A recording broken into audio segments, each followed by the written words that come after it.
স্বৈরাচারের দোসরদের ষড়যন্ত্র মোকাবেলার আহ্বান খালেদা জিয়ার।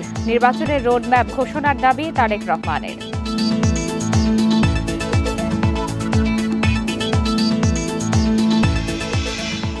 সার্বিক অবস্থা শোচনীয়, নির্বাচিত সরকার ছাড়া সমাধান অসম্ভব মন্তব্য ফখরুলের। দলে তৃণমূলের মতের প্রাধান্য চান নেতারা।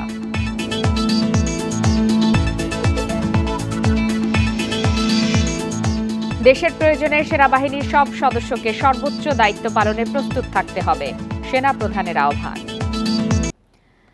সবাইকে ঐক্যবদ্ধ হয়ে স্বৈরাচারের দোসরদের দেশবিরোধী ষড়যন্ত্র মোকাবেলার আহ্বান জানিয়েছেন বিএনপি চেয়ারপারসন বেগম খালেদা জিয়া। দুপুরে দলের বর্ধিত সভায় লন্ডন থেকে দেয়া ভার্চুয়াল বক্তব্যে এ আহ্বান জানান তিনি। এদিকে অবিলম্বে জাতীয় নির্বাচনের রোডম্যাপ ঘোষণার দাবি জানিয়েছেন দলের ভারপ্রাপ্ত চেয়ারম্যান তারেক রহমান।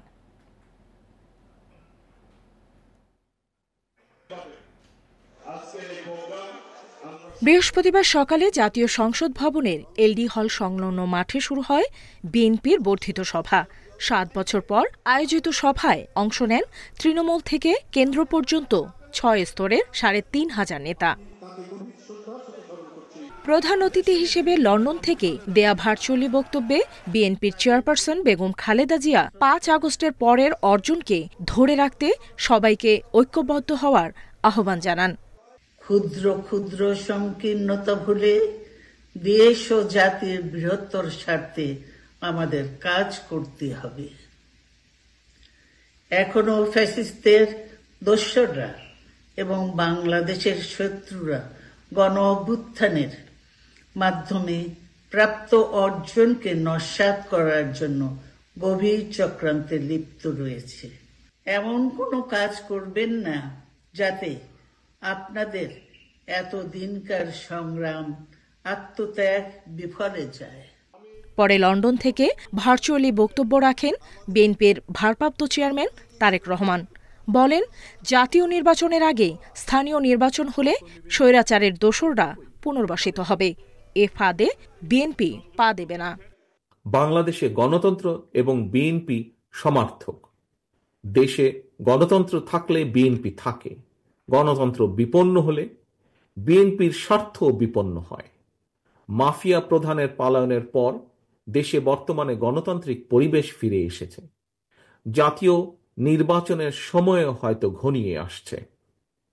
তাই দলকে, কোনো ব্যক্তি নয় বরং দলকে এ ব্যাপারে ধীরে ধীরে আপনারা প্রস্তুত করুন। একটি মহল নির্বাচন বানচালের চেষ্টা করছে বলেও অভিযোগ করেন বিএনপির ভারপ্রাপ্ত চেয়ারম্যান। নয়, আপনার ভোটের। নুরসেলিনা শিউলি, ইন্ডিপেন্ডেন্ট নিউজ, ঢাকা। রাজনৈতিক পট পরিবর্তনের পরও দ্রব্যমূল্য, আইনশৃঙ্খলা সহ দেশের সার্বিক অবস্থা শোচনীয় বলে মন্তব্য করেছেন বিএনপি মহাসচিব মির্জা ফখরুল ইসলাম আলমগীর। বিএনপির বর্ধিত সভায় তিনি বলেন, নির্বাচিত সরকার ছাড়া চলমান সংকট সমাধান সম্ভব নয়। এদিকে সভায় অংশ নেয়া নেতাদের প্রত্যাশা, তৃণমূলের মতামতকে প্রাধান্য দিয়ে সব সিদ্ধান্ত নেবে বিএনপি। রাজনৈতিক পট পরিবর্তনে দীর্ঘ ৭ বছর পর মুক্ত পরিবেশে বিএনপির এ বর্ধিত সভা জাতীয় সংসদ ভবনের এলডি হলে বৃহস্পতিবার বেলা ১১টায় শুরু হয় কার্যক্রম। বর্ধিত সভার শুরুতে শোক প্রস্তাব পেশ করেন বিএনপির সিনিয়র যুগ্ম মহাসচিব রুহুল কবির রিজভী। স্বাগত বক্তব্যে বিএনপি মহাসচিব বলেন, পরিবর্তিত রাজনৈতিক পরিস্থিতিতে দ্রুত ভোটের আশায় ছিল দেশের জনগণ, কিন্তু তা হচ্ছে না। নির্বাচন নিয়ে একটি মহল এখনো নানা ষড়যন্ত্র করছে। গণতন্ত্রকে তার অভিষ্ট লক্ষ্যে পৌঁছানোর চেষ্টা করবেন, গণতন্ত্রের চর্চা হবে।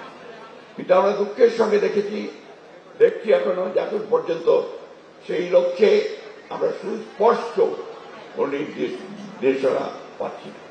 বিএনপির বর্ধিত সভায় অংশ নেন সারা দেশ থেকে আসা বিভিন্ন পর্যায়ের অন্তত ৪,০০০ নেতা।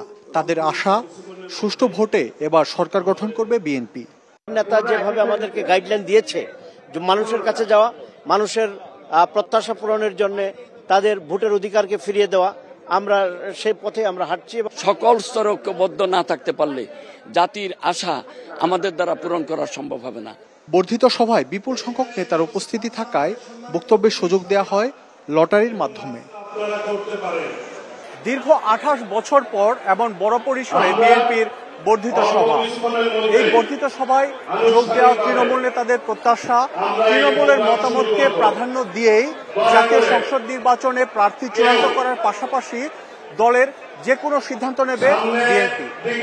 মাহমুদ শরীফ, ইন্ডিপেন্ডেন্ট নিউজ, জাতীয় সংসদ ভবন, ঢাকা। বিএনপির বর্ধিত সভার বিষয়ে আরো বিস্তারিত জানাতে এই মুহূর্তে সেখান থেকে যোগ দিয়েছেন সহকর্মী মাহমুদ শরীফ। মাহমুদ শরীফ, আপনি তো সকাল থেকেই বিএনপির বর্ধিত সভায় অবস্থান করছেন, সেখানে শীর্ষস্থানীয় নেতাকর্মীরা বক্তব্য রেখেছেন, আমরা আপনার প্রতিবেদনে দেখেছি। সব মিলিয়ে সর্বশেষ কি তথ্য রয়েছে আপনার কাছে? দেখুন, বিএনপির এই বর্ধিত সভায় এখন মধ্যাহ্নভোজের বিরতি চলছে, বিরতির পর আবারও অধিবেশন শুরু হবে। মূলত এখন যে অধিবেশন চলছে সেটি হচ্ছে তৃণমূল থেকে যারা এসেছেন নেতারা, তাদের বক্তব্য শোনা হচ্ছে। এখানে বিপুল সংখ্যক নেতার উপস্থিতি, অন্তত 4000 নেতার উপস্থিতি, যে কারণে লটারির মাধ্যমে নির্ধারণ করা হচ্ছে কে বক্তব্য দেবেন, কারণ সবার বক্তব্য শোনা সম্ভব নয়। এই কারণে বিএনপির ভারপ্রাপ্ত চেয়ারম্যানের সিদ্ধান্ত মোতাবেক লটারির মাধ্যমে যার নাম উঠছে তাকেই বক্তব্যের জন্য 3 মিনিট সময় দেওয়া হচ্ছে এবং 3 মিনিট সময়ের মধ্যে তৃণমূল বা তার নির্বাচনী এলাকা বা তার যে রাজনৈতিক এলাকা রয়েছে সেই এলাকার চিত্র তুলে ধরা এবং ভবিষ্যতে বিএনপির জন্য কি পরামর্শ সেগুলো জানতে চাওয়া হচ্ছে। এবং এখানে আমরা যে বিষয়টি দেখেছি যে বিএনপি চেয়ারপারসন বেগম খালেদা জিয়া আজকে বক্তব্য রেখেছেন। দীর্ঘদিন পর বিএনপি চেয়ারপারসন খালেদা জিয়া অসুস্থ থাকা অবস্থায় তিনি এই বর্ধিত সভায় বক্তব্য রাখলেন। এর আগে আমরা দেখেছিলাম যে 2018 সালে সবশেষ যে বর্ধিত সভা ছিল, যেটি হোটেল লা মেরিডিয়ানে, যেই বর্ধিত সভা বিএনপি চেয়ারপারসন বেগম খালেদা জিয়া কারাগারে যাবার 5 দিন আগে হয়েছিল, সেই বর্ধিত সভায় কিন্তু অনেকটা গ্রেপ্তার আতঙ্ক নিয়েই সারা দেশ থেকে নেতারা অংশ নিয়েছিলেন। সেই বর্ধিত সভায় দেখেছিলাম যে বেশিরভাগ নির্বাহী কমিটির সদস্য অংশ নিয়েছিলেন।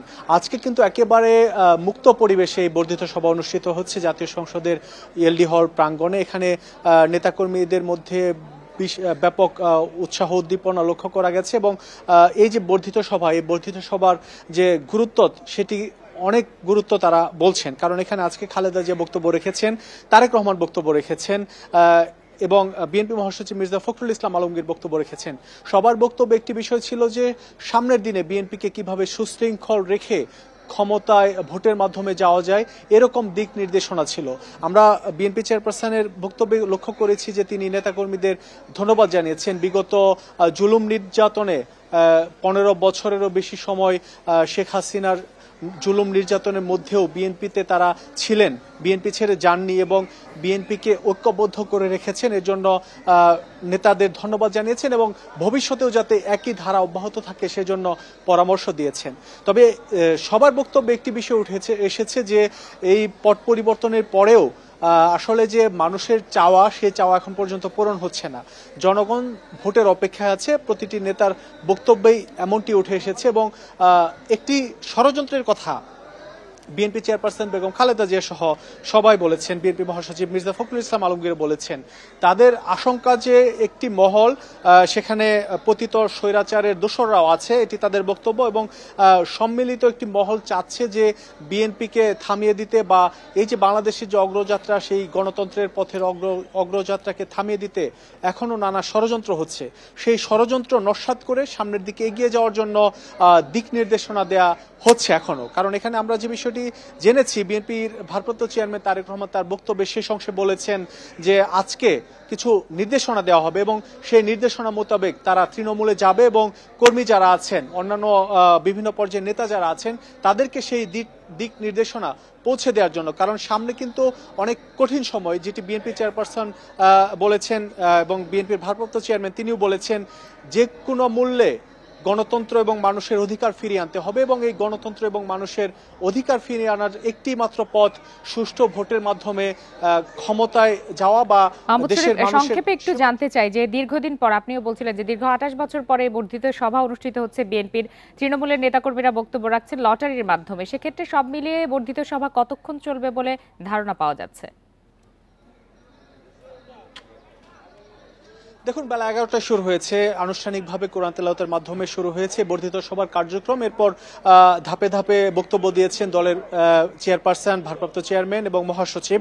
এখন মধ্যাহ্নভোজের বিরতি। এই সভা যেহেতু অনেক বক্তা, অন্তত 4000 নেতা এসেছেন দেশের বিভিন্ন প্রান্ত থেকে, তাদের অনেকেরই মতামত শুনবেন বিএনপির ভারপ্রাপ্ত চেয়ারম্যান এবং তাদেরকে দিক নির্দেশনা দিবেন। এতে আসলে যতটুকু ধারণা পাওয়া যাচ্ছে রাত 9টা-10টা বেজে যেতে পারে, কারণ এখানে আমরা জানি যে বিএনপির থানা পর্যায়ের অর্থাৎ বিএনপির স্থায়ী কমিটি থেকে শুরু করে থানা পর্যায়ের সাধারণ সম্পাদক, সভাপতি এই পর্যন্ত নেতারা এখানে এসেছেন। এছাড়া বিএনপির যে অঙ্গ সহযোগী সংগঠন আছে সেই সংগঠনের নেতা, সভাপতি এবং সাধারণ সম্পাদকরাও কিন্তু এখানে যুক্ত হয়েছেন। এছাড়া একটি গুরুত্বপূর্ণ বিষয় হচ্ছে 2018 সালের নির্বাচনে যারা ভোটে অংশ নিয়েছিলেন তারা আমন্ত্রণ পেয়েছেন এবং আমরা দেখেছি যে 18 সালের নির্বাচনে বিএনপি 3 জন করে প্রার্থী প্রথমে বেছে নেয়। সেই 3 জন থেকে চূড়ান্তভাবে একজনকে মনোনয়ন দেয়, বাকি 2 জনকে তারা বিকল্প হিসেবে রাখে। কারণ তখন বিভিন্ন মামলা, নির্যাতন সহ বিভিন্ন সাজা হচ্ছিল, যে কারণে বিএনপি সেই ধরনের পথে যেতে চায়নি যে একজনকে দিলে তার যদি সাজা হয়ে যায় সেক্ষেত্রে সে হয়তো নির্বাচনে অনুপযুক্ত হয়ে যাবে, যে কারণে বিকল্প রেখেছিল। আজকের এই অনুষ্ঠানে বর্ধিত সভায় কিন্তু বিকল্প হিসেবে যে 2 জনকে রাখা হয়েছিল সেই 2 জনকে, অর্থাৎ প্রতিটি আসন থেকে 3 জনকে ডাকা হয়েছে। অর্থাৎ আমরা যদি বলি যে 300 আসনে 900, অর্থাৎ যারা মনোনয়ন প্রত্যাশী তাদেরকেও আমন্ত্রণ জানানো হয়েছে। এখন মূলত আজকের এই বর্ধিত সভার তথ্য সংগ্রহ করতে থাকুন। আপনাকে অনেক ধন্যবাদ। আগামীকাল আত্মপ্রকাশ হতে যাচ্ছে ছাত্র জনতার নতুন রাজনৈতিক দল। আহ্বায়ক হচ্ছেন নাহিদ ইসলাম আর সদস্য সচিব হচ্ছেন আক্তার হোসেন। শতাধিক সদস্য বিশিষ্ট কমিটি হতে যাচ্ছে নতুন এই দলের। আত্মপ্রকাশের দিনেই বিশাল জমায়েত করার পরিকল্পনা দলটির। বৈষম্য বিরোধী ছাত্র আন্দোলনের ব্যানারে ছাত্র জনতার অভ্যুত্থানের মুখে পতন হয় হাসিনা সরকারের। গত 14 সেপ্টেম্বর আন্দোলনে নেতৃত্ব দেয়া ছাত্রদের উদ্যোগে আত্মপ্রকাশ করে জাতীয় নাগরিক কমিটি। এরপর নতুন রাজনৈতিক দল গঠনের প্রস্তুতি শুরু হয়। যাত্রা শুরুতে আহ্বায়কের নেতৃত্বে 6টি শীর্ষ পদ সহ দলের কেন্দ্রীয় কমিটির সদস্য সংখ্যা হবে 100 থেকে 150 জন। ধাপে ধাপে সদস্য সংখ্যা বাড়িয়ে 300 থেকে 500 করা হতে পারে। আহ্বায়ক পদে নাহিদ ইসলাম, সদস্য সচিব আক্তার হোসেনের নাম প্রায় চূড়ান্ত। হাসনাত আব্দুল্লাহকে দলের মুখপাত্র এবং সার্জিস আলমকে মুখ্য সংগঠক হিসেবে দায়িত্ব দেয়া হতে পারে। দল গঠনের প্রস্তুতি শেষ পর্যায়ে বাংলাদেশ বৈষম্য বিরোধী নাগরিক দল, বাংলাদেশ নাগরিক দল, বাংলাদেশ জাতীয় শক্তি, এই 3টি নাম আলোচনায় আছে দলের নাম হিসেবে। আমরা মনে করি যে দলের যেই নেতৃত্ব স্থানীয় যারা থাকবেন, যারা হচ্ছে এখানে স্ট্রাকচারটা বেশি গুরুত্বপূর্ণ, যাতে করে প্রথম লেয়ার থেকে একদম শেষ লেয়ার পর্যন্ত একটা ক্লিয়ার কানেকশন থাকে। নেতারা বলছেন নতুন দল হবে মধ্যপন্থার রাজনৈতিক দল। এটি ব্যক্তিকেন্দ্রিক হওয়ার সুযোগ নেই। আত্মপ্রকাশের পরই নির্বাচন কমিশনের নিবন্ধনের জন্য আবেদন করা হবে। আমাদের দলের অন্যতম একটি পন্থা হচ্ছে মধ্যম পন্থা। আমরা না ডান না বাম, আমরা মনে করি এই মুহূর্তে বিভিন্ন পার্সপেক্টিভ থেকে এই মধ্যম পন্থা বাংলাদেশের জন্য সবচেয়ে বেশি উপযোগী। ক্রাইটেরিয়া সেট করে দেওয়া হয়েছে, সেগুলো পূরণ করতেও কিছুটা সময় লাগবে আমরা মনে করি, কিন্তু সারা দেশে যে পরিমাণ সমর্থন আমাদের আছে তাতে করে রাজনৈতিক দল নিবন্ধনের যে আইন আছে সেই ক্রাইটেরিয়াগুলো ফুলফিল করতে আমাদের খুব বেশি সময় লাগবে বলে আমাদের মনে হয় না। নতুন দলের কাছে সবার আগে দেশের স্বার্থ, এমনটাই প্রত্যাশা বিশ্লেষকদের। পরিচ্ছন্ন রাজনীতির প্রত্যাশাও তাদের। যারা রাজনৈতিক দল গঠনের উদ্যোগ নিয়েছেন এবং আমাদের রাজনীতিতে এখন এটা খুবই আলোচিত বিষয়, সেই রাজনৈতিক দলটি অন্ততপক্ষে মানুষের কল্যাণের জন্য রাজনীতিতে আসবে, সেই ধরনের একটা প্রত্যয়, লক্ষ্য, উদ্দেশ্য তাদের মধ্য দিয়ে প্রতিফলিত হবে, সেটা আমরা চাই। শুক্রবার বিকেল 3টায় আত্মপ্রকাশ অনুষ্ঠান শুরু হবে। নূরে আলম, ইন্ডিপেন্ডেন্ট নিউজ, ঢাকা। দেশের প্রয়োজনে নিজেদের জীবন উৎসর্গ করতে সেনাবাহিনীর সব সদস্যকে প্রস্তুত থাকার আহ্বান জানিয়েছেন সেনাপ্রধান জেনারেল ওয়াকারুজ্জামান। সেনাবাহিনীর প্রত্যেক সদস্যকে পেশাদার ও প্রশিক্ষিত করা হচ্ছে বলে জানান তিনি। রাজশাহী সেনানিবাসে ইনফ্যান্ট্রি রেজিমেন্টাল সেন্টারে 7ম কর্নেল অব দ্য রেজিমেন্ট অভিষেক অনুষ্ঠানে তিনি এসব কথা বলেন। বৃহস্পতিবার সকালে রাজশাহী সেনানিবাসের প্যারেড গ্রাউন্ডে ইনফ্যান্ট্রি রেজিমেন্টের 7ম কর্নেল অব দি রেজিমেন্টের অভিষেক অনুষ্ঠানে যোগ দেন সেনাপ্রধান। তাকে গার্ড অফ অনার দেয় সেনাবাহিনীর চৌকস দল। পরে সেনাপ্রধানকে কর্নেল র্যাঙ্ক ব্যাজ পরিয়ে দেওয়া হয়। অভিষেক অনুষ্ঠানে সেনাপ্রধান বলেন, দেশের প্রয়োজনে সেনাবাহিনীর সব সদস্য স্বতঃস্ফূর্তভাবে দায়িত্ব পালন করবে। তাদেরকে প্রয়োজনে নিজেদের জীবন উৎসর্গ করতে প্রস্তুত থাকতে হবে। আমি আশা করব বাংলাদেশ ইনফ্যান্ট্রি রেজিমেন্টের প্রতিটি সদস্য তাদের উপর অর্পিত দায়িত্ব সর্বোচ্চ শৃঙ্খলা এবং পেশাদারিত্বের সাথে পালন করবে। এই রেজিমেন্টের প্রতিটি সদস্য দেশের যে কোনো প্রয়োজনে স্বতঃস্ফূর্তভাবে দায়িত্ব পালন করবে এবং প্রয়োজনে নিজেদের জীবন উৎসর্গ করতে প্রস্তুত থাকবে। সেনাপ্রধান আরও বলেন, সেনাবাহিনীর রেজিমেন্ট আধুনিকায়ন হয়েছে, নতুন ইউনিট প্রতিষ্ঠা, আধুনিক অস্ত্রশস্ত্র সংযোজন করা হয়েছে।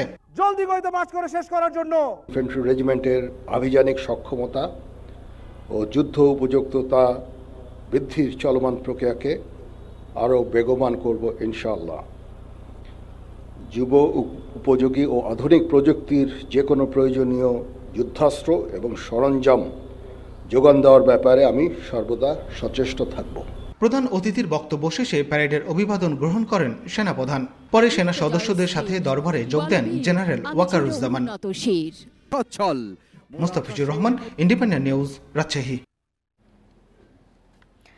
যারা আইনশৃঙ্খলা পরিস্থিতির অবনতি ঘটাচ্ছে তাদের আইনের আওতায় আনার হুঁশিয়ারি দিয়েছেন স্বরাষ্ট্র উপদেষ্টা অবসরপ্রাপ্ত লেফটেন্যান্ট জেনারেল জাহাঙ্গীর আলম চৌধুরী। সকালে আইনশৃঙ্খলা পরিস্থিতি পর্যবেক্ষণে রাজধানীর মিরপুর, মোহাম্মদপুর সহ 4টি থানা পরিদর্শন শেষে এই হুঁশিয়ারি দেন তিনি। এ সময় আইনশৃঙ্খলা বাহিনীকে সজাগ ও সতর্ক থাকার নির্দেশ দেন স্বরাষ্ট্র উপদেষ্টা। বলেন, জনগণ যাতে নির্বিঘ্নে ঘুমাতে ও নির্ভয়ে চলাফেরা করতে পারে তা নিশ্চিত করতে হবে আইনশৃঙ্খলা বাহিনীকেই। আইনশৃঙ্খলা পরিস্থিতি মনিটরিং করতে মন্ত্রণালয়ের কর্মকর্তাদেরও দায়িত্ব দেওয়া হয়েছে। গুলশান থানায় দায়িত্বে অবহেলা করায় একজন এসআই ও একজন কনস্টেবলকে বরখাস্ত করা হয়েছে।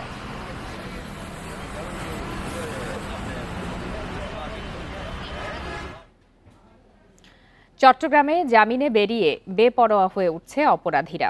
নগরবাসী বলছেন, শুধু সাধারণ মানুষ নয়, ছিনতাইকারী ও ডাকাতদের কবলে পড়ছেন আইনশৃঙ্খলা বাহিনীর সদস্যরাও।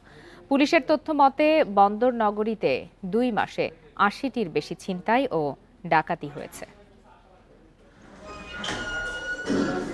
2 মাস আগেও চট্টগ্রামের বারেক বিল্ডিং এলাকায় ছিনতাইয়ের সময় পুলিশের হাতে আটক হন জুয়েল ও রবি। জামিনে বের হয়ে আবারও একই অপরাধে যুক্ত হন তারা। এবারও ঠিক একই স্থানে ছিনতাইয়ের প্রস্তুতিকালে মঙ্গলবার পুলিশের উপর হামলা চালান এই 2 জন সহ ছিনতাই চক্রের বাকি সদস্যরা। ছুরিকাঘাতে আহত করেন 2 পুলিশ সদস্যকে। সাধারণ মানুষ ছিনতাইকারী হামলার শিকার হলেও পুলিশের ওপর এই ঘটনায় চাঞ্চল্যের সৃষ্টি করেছে। এই সাব ইন্সপেক্টর 2 জনই ধরছিল। এরা ওই একই এলাকায় এই কাজগুলি করে। এরা আসলে ছোটখাটো চোর না, এরা অরিজিনালি ডাকাত এবং এদের নামে ডাকাতি মামলাই আছে এদের, এবং বড় বড় কাজ করে ওরা। পুলিশের তথ্য মতে বন্দর নগরীতে জানুয়ারি থেকে এ পর্যন্ত প্রায় 80টির বেশি ছিনতাই ও ডাকাতি হয়েছে। জামিন পেয়ে বেপরোয়া হয়ে উঠছে ছিনতাইকারী ও ডাকাতরা। তারা কিন্তু জামিন নিয়ে বের হয়ে এসেছে এবং তারা সেই পূর্বের অপরাধমূলক কার্যক্রমে তারা আবার জড়িত হয়ে গেছে। তারা যখনই জামিনে বের হয়ে এসেছে, তারা যে এলাকার সে এলাকা হঠাৎ করে অপরাধ প্রবণতা বৃদ্ধি পেয়েছে। নিরাপত্তা বিশ্লেষক ও আইনজীবীরা বলছেন, অপরাধীদের লাগাম টানতে মাঠ পর্যায়ে পুলিশের কৌশলে আনতে হবে পরিবর্তন। পুলিশ ধরতে পারতেছে না আসামিদেরকে, এটা তো আমাদের বিশ্বাস হয় না। এসব অপরাধীকে ধরা পুলিশের জন্য এটা কোনো ব্যাপার না।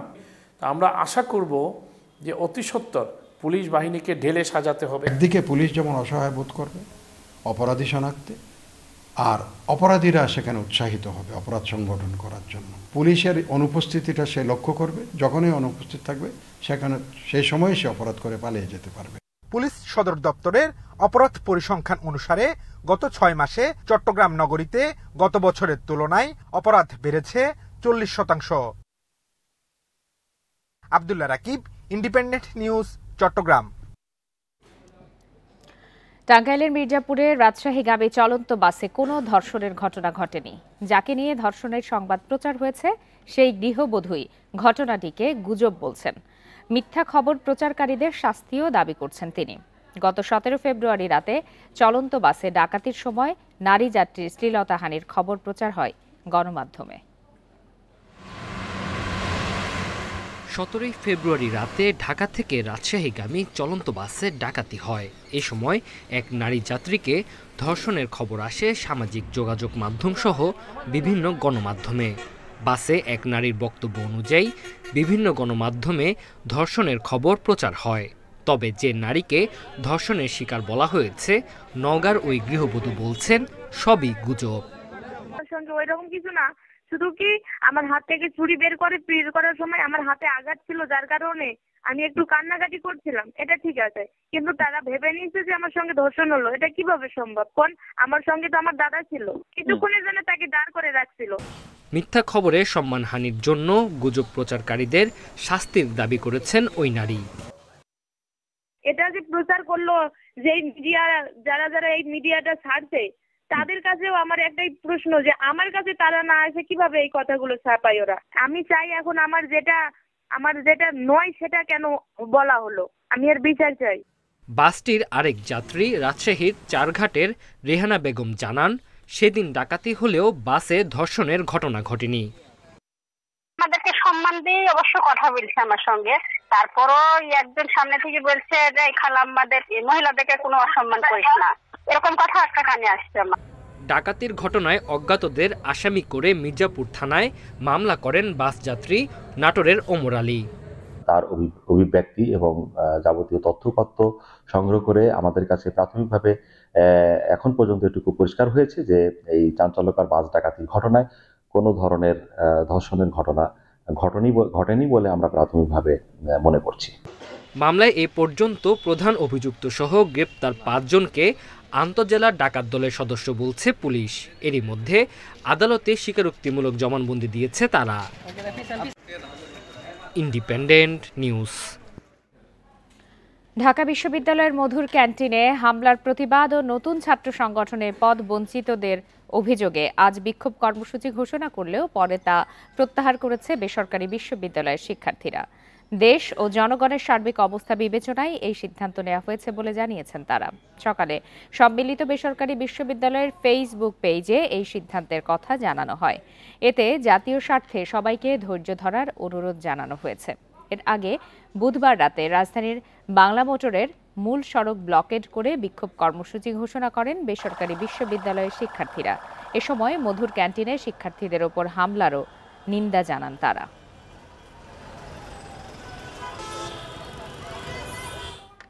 আপনারা আছেন বিরতিহীন সংবাদ দুপুরে। সংবাদে আরও যা থাকছে। 5 দাবিতে চতুর্থ দিন কর্মবিরতিতে ইন্টার্ন চিকিৎসকরা। রোগীদের ভোগান্তি সব বিভাগই সচল বলছে কর্তৃপক্ষ।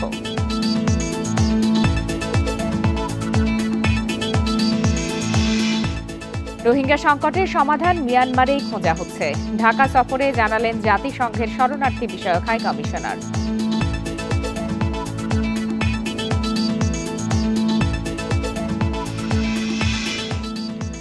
রাষ্ট্রের গুরুত্বপূর্ণ ব্যক্তিদের পদমর্যাদাক্রম বা ওয়ারেন্ট অব রেজিডেন্স নিয়ে আপিল বিভাগের রায়ের বিরুদ্ধে রিভিউ শুনানির জন্য সময় নিলেন মন্ত্রিপরিষদ সচিব।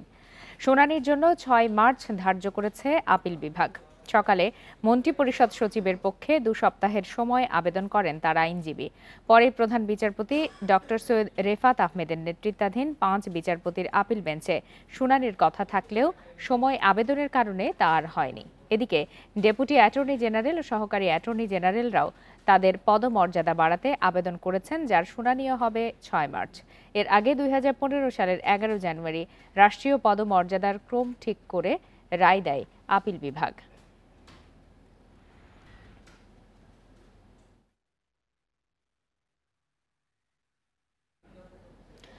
গাজীপুরে জেলা আইনজীবী সমিতির অফিসে সন্ত্রাসী হামলা ও কোর্ট প্রাঙ্গণ থেকে অপহরণের প্রতিবাদে বিক্ষোভ মিছিল ও প্রতিবাদ সমাবেশ হয়েছে।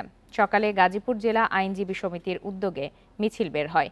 বিভিন্ন সড়ক ঘুরে আদালত প্রাঙ্গণে গিয়ে তা শেষ হয়। সেখানে বিক্ষোভ সমাবেশ করেন তারা। এ সময় আইনজীবীরা জানান, বুধবার আদালত থেকে 2 ভাইকে অপহরণের ঘটনায় মামলা হলেও কোনো আসামি গ্রেপ্তার হয়নি। এ অবস্থায় আইনজীবীরাও নিরাপত্তাহীনতায় ভুগছেন। বিচার প্রার্থীকে অপহরণের সঙ্গে জড়িতদের দ্রুত গ্রেপ্তারের দাবি জানান আইনজীবীরা। বুধবার আদালত এলাকা থেকে মামলার আসামি মিলন মিয়া ও বাবুল মিয়াকে মারধর করে অপহরণের অভিযোগ ওঠে বাদী পক্ষের বিরুদ্ধে।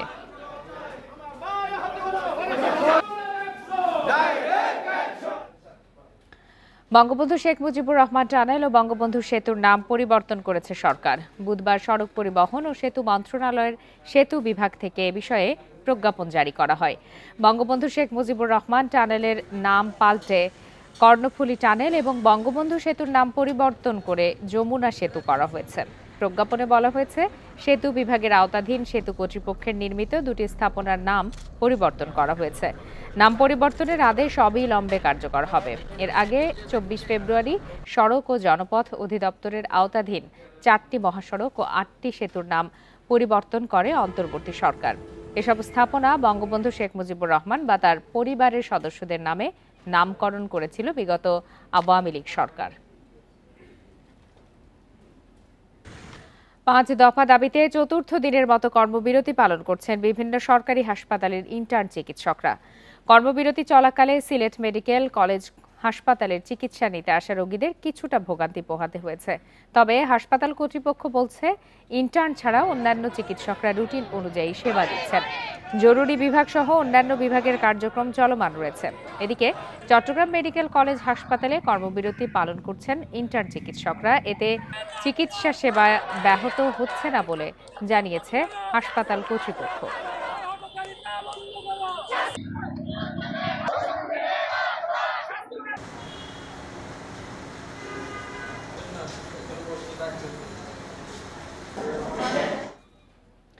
এ বিষয়ে আরো বিস্তারিত জানাতে এই মুহূর্তে চট্টগ্রাম এবং রাজশাহী থেকে যোগ দিয়েছেন সহকর্মীরা। শুরুতেই চলে যাচ্ছি চট্টগ্রামে, সেখান থেকে আছেন সহকর্মী আলমগীর সবুজ। আলমগীর সবুজ, ইন্টার্ন চিকিৎসকরা চতুর্থ দিনের মতো কর্মবিরতি পালন করছেন। হাসপাতাল কর্তৃপক্ষ দাবি করছে এতে করে চিকিৎসা সেবা ব্যাহত হচ্ছে না। রোগীদের বক্তব্য কি, আর ইন্টার্ন চিকিৎসকদের দাবির বিষয়ে কি জানা গেল?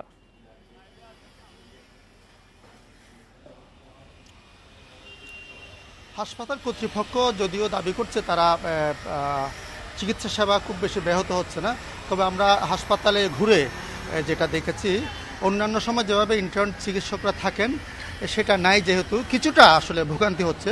বিশেষ করে রোগীরা অনেক সময় যখন ডাক্তারদের ডাকেন, ইন্টার্ন চিকিৎসকদের ডাকলে হয়তো দু একবার ডাকলে একবার সাড়া পেতেন, কিন্তু এখন সেটা হয়েছে যেহেতু কিছুটা চিকিৎসক কম, সে কারণে তাদের ডাকাটাকিতে বেশ কয়েকবার ডাকাটাকির পরে সাড়া দিচ্ছে চিকিৎসকরা। তবে চট্টগ্রাম মেডিকেল কলেজ হাসপাতালে আমরা যেটা জেনেছি, এখানে 300 ইন্টার্ন চিকিৎসক আছে এবং এর বাইরে অন্যান্য কোর্স, বিশেষ করে অনারারি সহ নানা কোর্সের যে শিক্ষার্থীরা আছে, তারা যাদেরকে অনারারি চিকিৎসক বলা হচ্ছে, 600 চিকিৎসক আছেন এবং তারা সেটা সামলিয়ে নিচ্ছেন বলে আমাদেরকে কর্তৃপক্ষ জানাচ্ছেন। এই কারণে তারা বলছেন যেহেতু 600 চিকিৎসক তারা সবসময় সেবা দিচ্ছেন, এই কারণে ভোগান্তির পরিমাণটা কম বলে কর্তৃপক্ষ দাবি করছেন। অন্যদিকে এর পাশাপাশি এখানকার যারা শিক্ষার্থীরা আছে তারাও এই আন্দোলনের সাথে একত্রতা ঘোষণা করার কারণে বিভিন্ন যে ক্লাসগুলি আছে আপনি দেখছেন এখানে শূন্যতা বিরাজ করছে। যে চট্টগ্রাম মেডিকেল কলেজ যেটা আছে, সেখানে শিক্ষার্থীদের যে নিয়মিত ক্লাস এবং পরীক্ষাগুলি হচ্ছে না, মোটামুটি এই ভোগান্তিটা আছে এবং তারা বলছেন তাদের দাবি মেনে না নেওয়া পর্যন্ত তারা তাদের এই যে আন্দোলন থেকে তারা সরে যাবেন না এবং এই আন্দোলন চলমান থাকবে বলে তারা জানাচ্ছেন। মোটামুটি আমরা যেটা আজকে এখানে মেডিকেল কলেজ হাসপাতাল ঘুরে দেখেছি, রোগীরা কিছুটা ভোগান্তিতে পড়েছে, তবে খুব বড় বেশি কোনো ভোগান্তিতে পড়ছে না তারা, এবং কর্তৃপক্ষ সেটা দাবি করেছে। মোটামুটি অন্যান্য যারা চিকিৎসক আছেন তারা তাদের চিকিৎসা কার্যক্রম চালিয়ে নিচ্ছেন বলে আমাদেরকে জানাচ্ছেন। এখন পর্যন্ত কোনো পক্ষ থেকে এই যে ইন্টার্ন চিকিৎসকরা গত 4 দিন ধরে, আজ সহ 4 দিন ধরে যে তারা বিক্ষোভ কর্মসূচি পালন করছেন, তাদেরকে কোনো ধরনের আশ্বস্ত করা হয়েছে কিনা যে তাদের দাবি দেওয়া মেনে নেওয়া হবে এ বিষয়ে?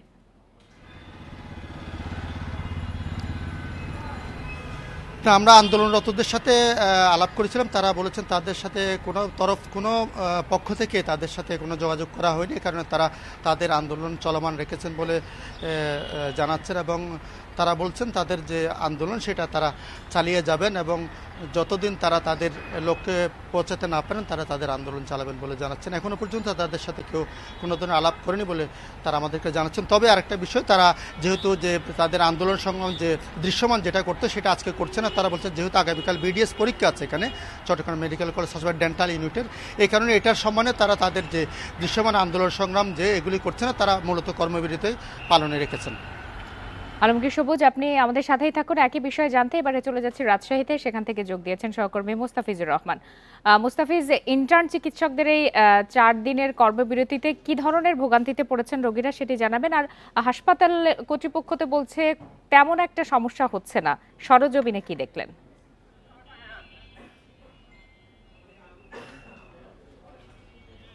দেখুন, রাজশাহী মেডিকেল কলেজ হাসপাতাল অর্থাৎ বলা হয়ে থাকে যে উত্তরবঙ্গের সবচেয়ে বড় কিন্তু হাসপাতাল এটি, এবং এখান থেকে আশপাশের যে জেলাগুলো আছে সেখান থেকে রোগীরা কিন্তু মূলত এখানে আসেন। এরপরে খুব জরুরি হলে তারপরে কিন্তু ঢাকায় রেফার করা হয়ে থাকে। তো মূলত এইটি 1200 শয্যার একটি হাসপাতাল, ঠিক 1200 শয্যার হাসপাতাল হলেও এইখানে রোগী প্রতিনিয়তই কিন্তু দেখা গেছে যে প্রায় 3000-এর উপরে রোগী এখানে চিকিৎসা নিয়ে থাকেন, অর্থাৎ ধারণ ক্ষমতা থেকে প্রায় দ্বিগুণেরও বেশি কিন্তু রোগী এখানে চিকিৎসা নিয়ে থাকেন। সেই সাথে এখানকার জনবলের কথা যদি বলা হয়ে থাকে তাহলে 500 বেডের জনবল দিয়েই কিন্তু এই হাসপাতালটি পরিচালিত হচ্ছে। ঠিক এই যখন অবস্থা, তারপরে যখন এই যে ইন্টার্ন চিকিৎসকরা রয়েছেন তাদের প্রায় যে 270 জন এখানে যে ইন্টার্ন চিকিৎসক রয়েছেন তাদের প্রায় 5 দিনের মতো আজকে কর্মবিরতি অব্যাহত রয়েছে, যার ফলে কিছুটা তো প্রভাব পড়েছেই, এবং এখানে ভোগান্তি তো বাড়ছেই বা ভোগান্তি শিকার হচ্ছেন রোগীরা, বিশেষ করে যারা দূর দূরান্ত থেকে আসছেন চিকিৎসা নিতে। তবে এখানে হাসপাতাল কর্তৃপক্ষ যারা রয়েছেন তাদের সঙ্গে আমরা কথা বলেছিলাম, তারা যে বিষয়টি বলছিলেন যে এখানে ইন্টার্ন চিকিৎসকরা তাদের যে যৌক্তিক দাবি নিয়ে তারা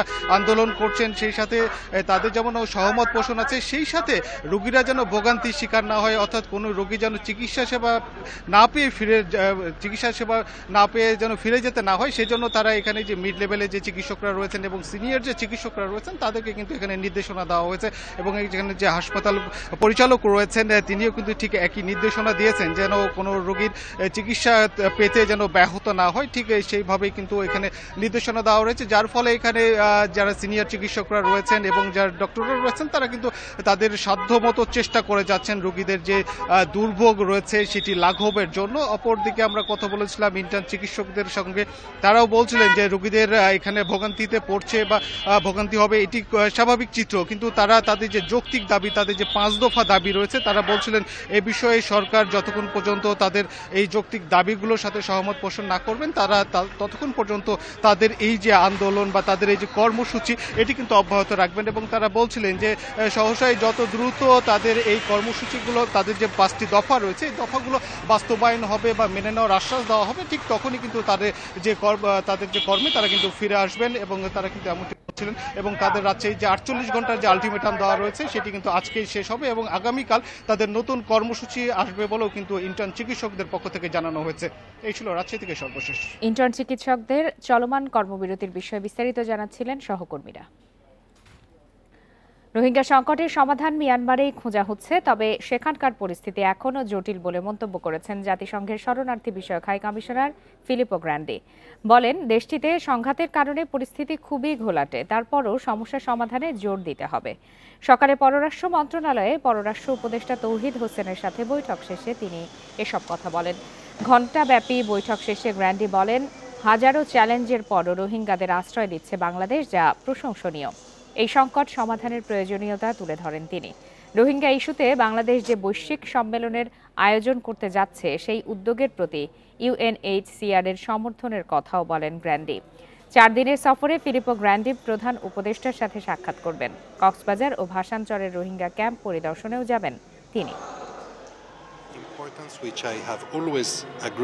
রোহিঙ্গা সমস্যার সমাধান মিয়ানমারে খুঁজে বের করার বিষয়ে আমি সবসময় একমত, তবে সেখানকার পরিস্থিতি খুবই জটিল। সেখানে অনেকগুলো সংঘাত চলছে, কিন্তু আমাদের অবশ্যই একটি সমাধানের জন্য জোর দিতে হবে।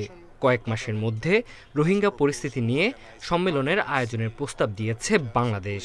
আমরা এই উদ্যোগকে সমর্থন করব। আপনারা আছেন বিরতিহীন সংবাদ দুপুরে। সংবাদে আরও যা থাকছে। ইসরায়েলের কাছে 4 জিম্মির মরদেহ ফেরত দিল হামাস। মুক্তি পাচ্ছে 600-র বেশি ফিলিস্তিনি।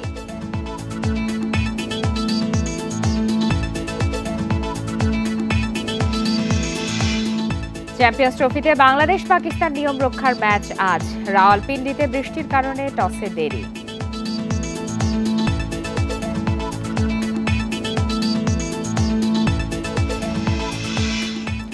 বেক্সিমকোর 14টি পোশাক কারখানা বন্ধ ঘোষণা করা হয়েছে।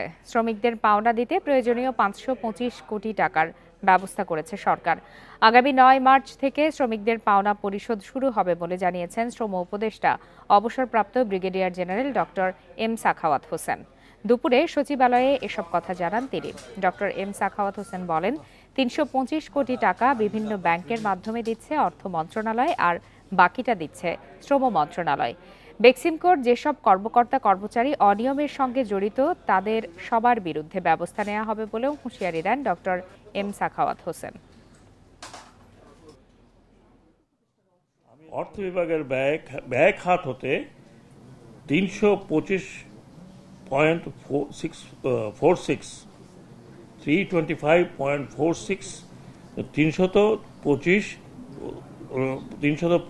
কোটি ও 46 লক্ষ টাকা শ্রম মন্ত্রণালয় থেকে লোন হিসাবে আমরা দিচ্ছি 200 কোটি, এবং যেটা বাংলাদেশ ব্যাংকের গভর্নর সাহেব বলেছেন the moment it money is drawn, ওই সময় টাকাটা উনি রিপ্লেস করে দেবেন। শ্রমিক এবং 1565 জন কর্মকর্তার পাওনা বাবদ মোট, যেটা নিয়ে আপনারা বেশি ইন্টারেস্টেড, 525.46 কোটি টাকা। আর এই ছিল আজকের 1 ঘন্টার বিরতিহীন সংবাদ দুপুরে। ইন্ডিপেন্ডেন্ট টেলিভিশনের সব খবরের আরো বিস্তারিত জানতে চোখ রাখুন ফেসবুক, ইউটিউব আর এক্সে। ধন্যবাদ এতক্ষণ সাথে থাকার জন্য।